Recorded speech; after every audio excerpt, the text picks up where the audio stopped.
Olá, estamos iniciando mais uma segunda dupla ao lado do nosso querido amigo, professor Dr. Jorge Vieira.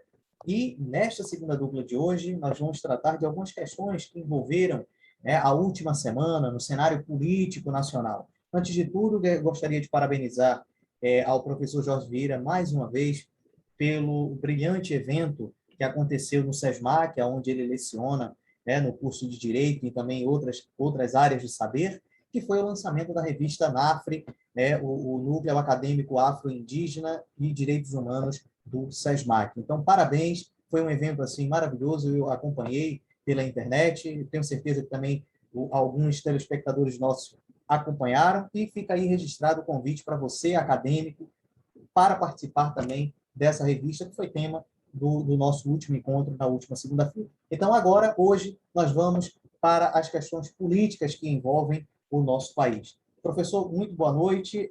Olha só, infelizmente, o ministro da Educação disse que a universidade ela tem que ser para poucos. Algumas pessoas dizem que ele se confundiu, que não se expressou muito bem, mas, na verdade, a gente sabe que a ideia desse governo, eu acho que é justamente essa. Quanto mais pessoas desinformadas, quanto mais pessoas vivendo na ignorância, talvez para eles seja o melhor caminho. Boa noite, professor. Qual a sua opinião sobre este tema? Boa noite, Gabriel. Boa noite a todos que nos acompanham. Na verdade,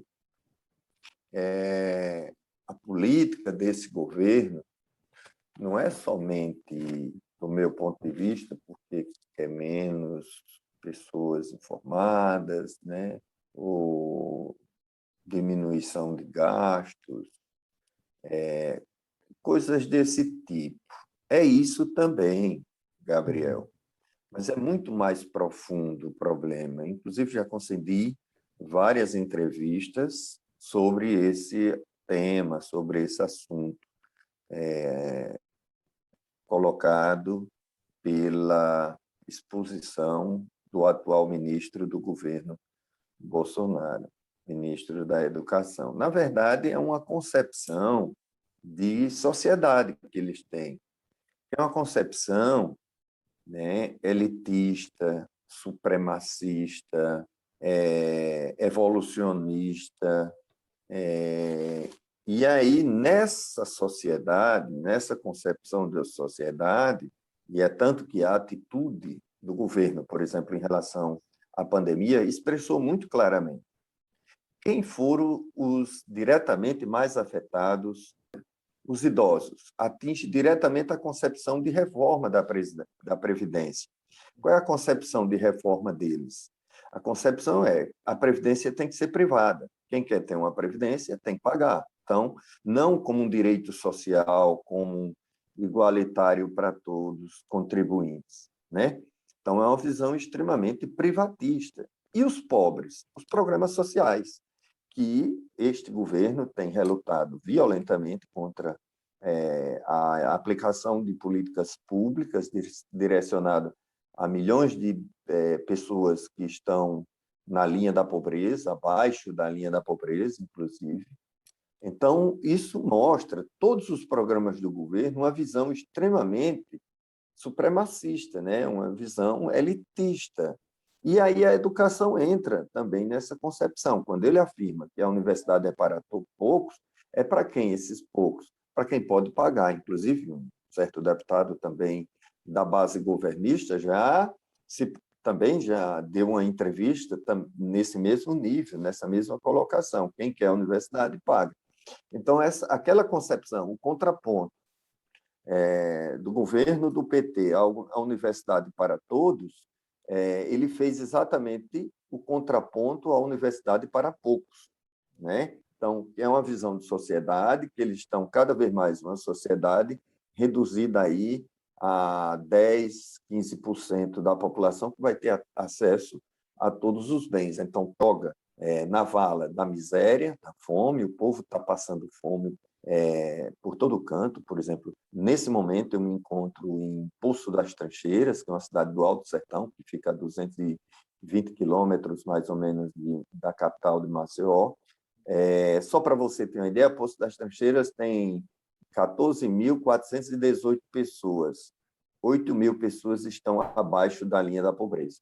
Então, veja o quadro, veja a situação. Aqui em Poço das Trincheiras, que eu estou dando, que é o município onde eu me criei, meus pais viveram, e eu continuo aqui também convivendo com toda essa população. Então, são dados gravíssimos e, com esse governo, não temos nenhuma perspectiva. Ele tem falado num programa, aí apresentou um programa de Renda Brasil, esse título substituindo o Bolsa Família, e até hoje não sabe de onde vai tirar o dinheiro nem quando vai fazer. Então, quer dizer, na verdade, é uma embromação que ele está fazendo, porque tem eleição aí em 2022 e ele quer, e está em plena queda de popularidade, e ele quer acenar para a população mais pobre, para a obtenção de voto para as pessoas que não têm efetivamente informações mais profundas do que significa esse governo que está aí. Perfeito, porque a gente tem acompanhado, né, toda essa questão da fala do ministro, e a gente percebe que é justamente isso. Como é que alguém culpa, né, o ensino superior? Porque essa é a ideia, é como se fosse uma culpa do ensino superior, não haver emprego, porque muita gente está se preparando, isso, aquilo, outro. Olha, é uma confusão que não tem cabimento, é uma loucura, é surreal esse governo, é uma coisa assim, uma loucura. Professor, uma próxima questão para a gente recentemente, acho que de ontem para hoje, aliás, de sexta para sábado, o cantor Sérgio Reis, olha só, cantor Sérgio Reis, convocando a população para o fechamento do STF e para um golpe de Estado. Está lá explicitamente, é isso que ele quer. Né? E que chegou ao poder graças à urna eletrônica, graças ao nosso sistema democrático aí de escolha dos políticos. Então, professor, qual a sua opinião a respeito de mais essa loucura que está se criando em meio ao governo de querer, de fato, agora, pedir o impeachment de 2 ministros do STF? Na verdade, Gabriel, o governo Bolsonaro e o próprio bolsonarismo está desmoralizando a direita tradicional, né? Porque a direita tradicional sempre esteve na linha de respeito ao Estado de Direito, né? Ao Estado democrático de direito, sempre lutou e sempre agiu dentro do Congresso Nacional, dentro das normas delimitadas pela nossa Constituição Federal de 1988. A extrema-direita não tem uma formação técnica, teórica, que tem, por exemplo, figuras como Delfim Neto, que é de direita, figuras como o Jarbas Passarinho, que era já falecido e foi senador, ministro da Educação do governo militar, e Jarbas Passarinho era também militar. Roberto Campos, o grande teórico do liberalismo econômico aqui no Rio de Janeiro, né? Foi uma referência do liberalismo econômico. Então, na verdade, Marco Maciel, em Pernambuco, enfim, o próprio Antônio Carlos Magalhães, na Bahia, essas figuras de direita, né? Inclusive que viveram sob as hostes do poder, sempre pelo poder, a extrema-direita, os bolsonaristas, estão desmoralizando completamente. Veja, o próprio Bolsonaro já desmoralizou ministro, instituições, o Exército, a educação, a saúde, né, as relações internacionais. Então, eles estão dando um grande tiro no próprio pé, porque está perdendo até a sustentação da direita liberal, tá entendendo? Então, é um negócio impressionante, né? Que eles estão perdendo totalmente o rumo. E aí o Sérgio Reis, né? Já foi, inclusive, já tem manifestações dos caminhoneiros dizendo que, dos líderes, dos caminhoneiros, dizendo que Sérgio Reis não os representa, né? Então, tem isso. O Malafaia, né, que é um grande disseminador de fake news, que, segundo as informações que têm saído por aí, que ele é um dos que está na lista de investigação, né? Então, entre outros, que está convocando, inclusive, uma manifestação para o dia 7 de setembro contra o Supremo Tribunal Federal. O próprio Bolsonaro está, segundo informações dele em redes sociais, que segunda-feira vai apresentar a proposta de impeachment dos dois ministros, do Moraes e do Barroso. Isso. Alexandre de Moraes e o Barroso também, né? Então, isso demonstra o desespero que eles estão entrando. Então, eles mesmos que saíram, desde o primeiro momento, utilizaram fake news para se eleger, utilizaram mentira, deturparam, manipularam o juiz, procurador da República para prender o adversário dele, que seria o Luiz Inácio Lula da Silva, terminou vencendo e levando a maioria desses para o governo. Ele foi desmoralizando, como o Sérgio Moro, que saiu totalmente desmoralizado, né, por todas as piruetas jurídicas que ele fez enquanto juiz federal em Curitiba, da Lava Jato. Então, quer dizer, o próprio Dallagnol, procurador, chefe da denominada Operação Lava Jato, também está desmoralizado, porque, na verdade, foi um conluio de extrema imbecilidade, né, que entraram para o mundo, para o submundo da política para conquistar o poder. O próprio Moro tinha a perspectiva de ser indicado ministro do Supremo Tribunal Federal. Ora, então, são incontáveis, e outros que morreram já, etc. Então, assim, está sendo o efeito dominó. O Roberto Jefferson, que está preso, a Flor de Lis, que está presa, que são tudo considerados homens e mulheres de bem dentro dessa lógica do bolsonarismo de extrema-direita, né? Então, outro deputado, né, que também está preso, tem o Jairinho, que está preso, que é outro também, Malafaia, né, desculpa, o ex-prefeito do Rio, que está envolvido exatamente em propina, enfim, o filho do Bolsonaro, os filhos de Bolsonaro envolvido com rachadinha. Então, na verdade, eu estava até refletindo hoje mesmo, tá? Estava pensando, só tem nesse governo envolvido com algum tipo de crime, algum tipo de desvio. O líder do governo está aí acusado o próprio, né, acusado de envolvimento com tráfico de influência na compra da vacina, né? Covaxin, né?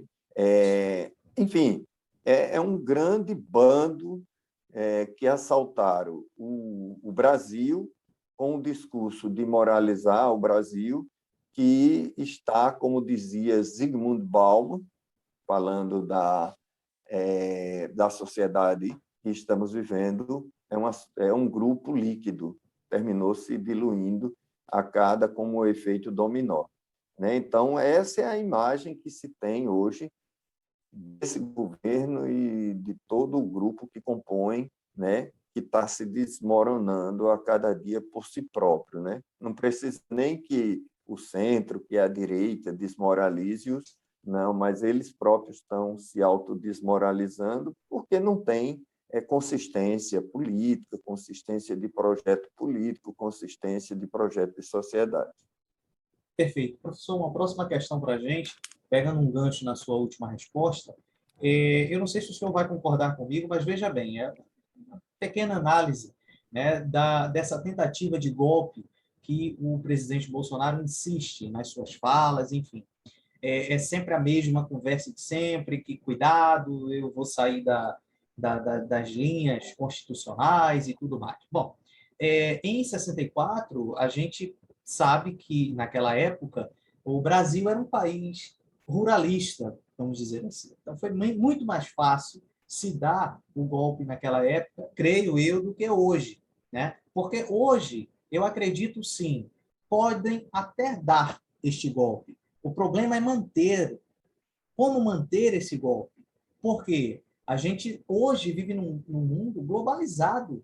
Então, você tem embargos econômicos que podem destruir ainda mais a nossa economia, que está fragilizada por conta da pandemia e das burradas do senhor Paulo Guedes. Né? Então, o senhor concorda com isso, professor? Que o difícil será manter o golpe, caso eles de fato venham a dar? Olha, na verdade, com muita transparência e com muita convicção, eu digo a você que eu não acredito que ele está blefando completamente, está entendendo, Gabriel? Porque, primeiro, as Forças Armadas, o comando militar, eu não acredito que vai se aventurar num homem que, desde o tempo que foi do Exército, que é um desertor, né? Ele foi expulso, né? Do próprio Exército, acusado, inclusive, de prática terrorista, que depois houve um meio de campo para amenizar a situação dele, né? Então, veja, as Forças Armadas não embarcariam, do meu ponto de vista, numa aventura conduzida por Bolsonaro, que é uma pessoa desajustada, sem um mínimo de inteligência, de cumprimento da liturgia, de comportamento, qualquer tipo de comportamento moral, ético. Ele é um aético, um amoral, um sujeito sem liturgia do cargo, sem liturgia pessoal, sem comportamento pessoal. Ele está usando hoje o Estado em benefício do seu grupo, da sua família e daqueles que o servem, né? Então, quer dizer, essa é a primeira coisa. Uma segunda coisa, o que tem demonstrado em todas as instituições do Brasil, sejam públicas ou sejam privadas, ele está sendo desmoralizado, né? Porque ele ataca a todos que não se submetem a eles. Então, por exemplo, Supremo Tribunal Federal, todos, exceto o que ele indicou para o cargo, né? Na Procuradoria da República, o próprio procurador, o Aras, está totalmente desmoralizado, inclusive entre os seus pares, e muito mais na sociedade, porque não está cumprindo o seu papel constitucional, né? E é outro que almeja somente ocupar cargos, então ocupou o cargo na Procuradoria-Geral da República, agora busca ser reconduzido, ou que ele almejava ser ministro do Supremo Tribunal Federal, então ele fica nesse meio termo. O próprio presidente da Câmara, que é um outro serviçal, o Arthur Lira, serviçal do Bolsonaro, porque não tem personalidade própria, porque não tem uma condução própria, né? Diante das grandes questões e desafios do Brasil, tem se submetido a essa política, mas, mesmo assim, visto que a própria realidade fala por si próprio, ele tem respeitado a decisão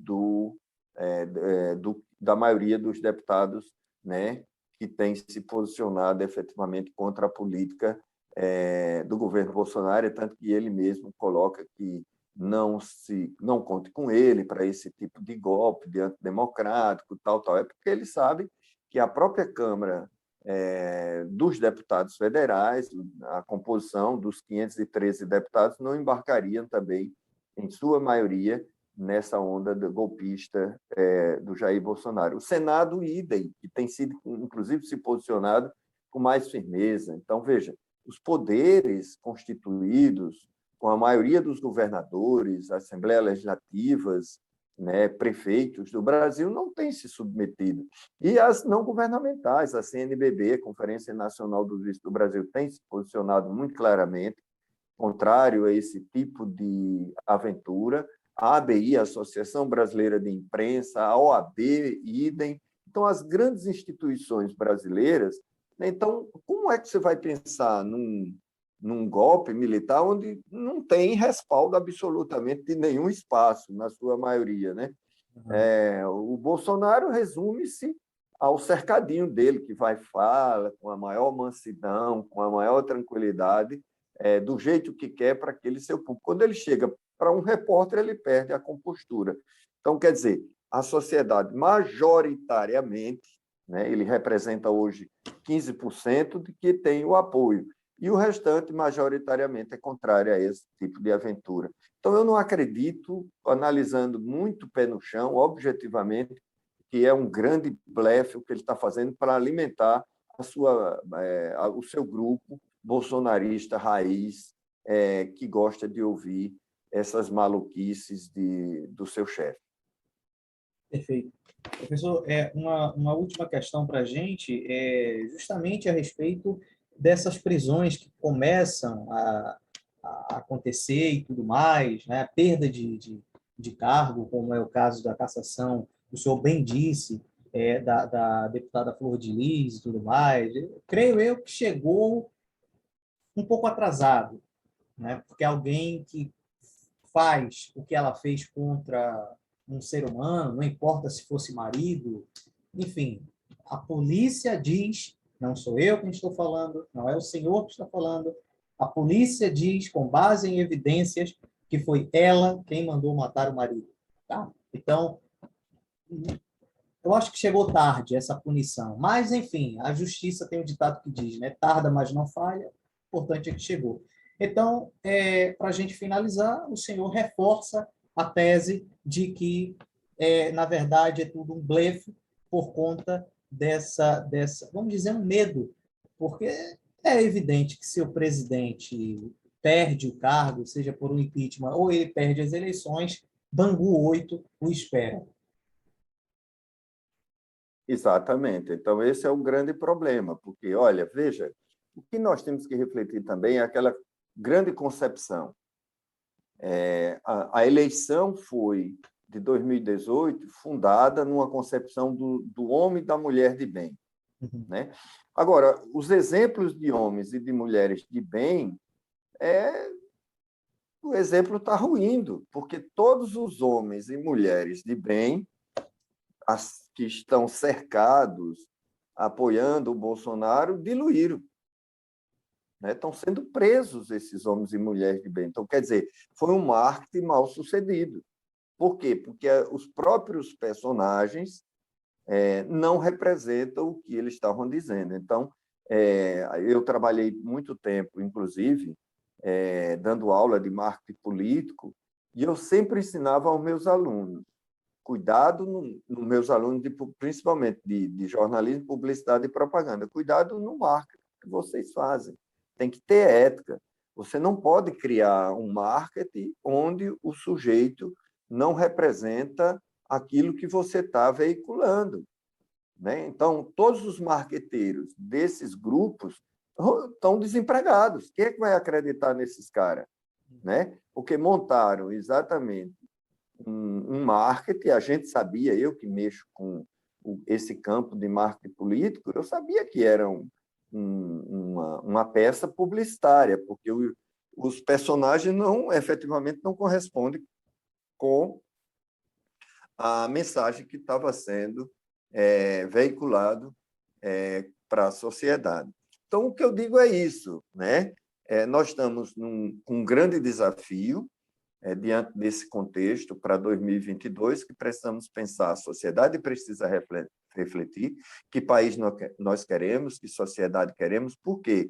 Porque nós temos agora, efetivamente, 2 anos de Michel Temer, com esses anos que já vão para 4 anos, se ele concluir o mandato, são 6 anos perdidos para o Brasil. Michel Temer, com o impeachment, o Brasil, o impeachment que foi um golpe parlamentarista, afundou o Brasil num atoleiro que nós estamos agora com milhões de desempregados, oficialmente, quase 15 milhões, já estamos beirando aos 15 milhões de desempregados, nós estamos beirando com, né, mais de 3 milhões daqueles que não querem mais nem procurar emprego, então já não perderam a esperança, vão 18 milhões. Nós temos cerca hoje de 40 a 50 milhões de pessoas no Brasil que efetivamente vive abaixo da linha da pobreza. Então, quando você soma tudo isso, nós vamos para 70, 80 milhões. Então, veja que situação nós estamos vivendo no Brasil, a situação que nós chegamos de desemprego, situação de completa falta de esperança nesse país. Então, o nosso papel hoje é resgatar essa esperança e construir o projeto, efetivamente, para um Brasil que possa dar condições de dignidade a toda a sua população e não somente a essa visão elitista, burguesa que o governo Bolsonaro está implementando ao longo desses 3 anos, quase 3 anos que estamos, né, aí. Perfeito. Lembrando que o Brasil, que já cambiou entre a 7ª e 8ª economia do mundo, hoje é a 14ª economia do mundo. Para a gente ver como... Muito bem lembrado, né? Por você, Gabriel, que infelizmente é exatamente isso, o que está acontecendo com o nosso país. Pois é. Professor, eu quero agradecer imensamente a sua participação em mais uma segunda dupla no nosso canal e dizer que na próxima segunda-feira estaremos juntos debatendo, discutindo questões que são importantes, bastante relevantes para a formação política, social do nosso povo, né? E peço a você que está do outro lado que inscreva-se, curta, comente, compartilhe este vídeo, faça você também parte dessa discussão. Professor, uma ótima noite e até a próxima segunda-feira, se Deus quiser. Se Deus quiser, um grande abraço.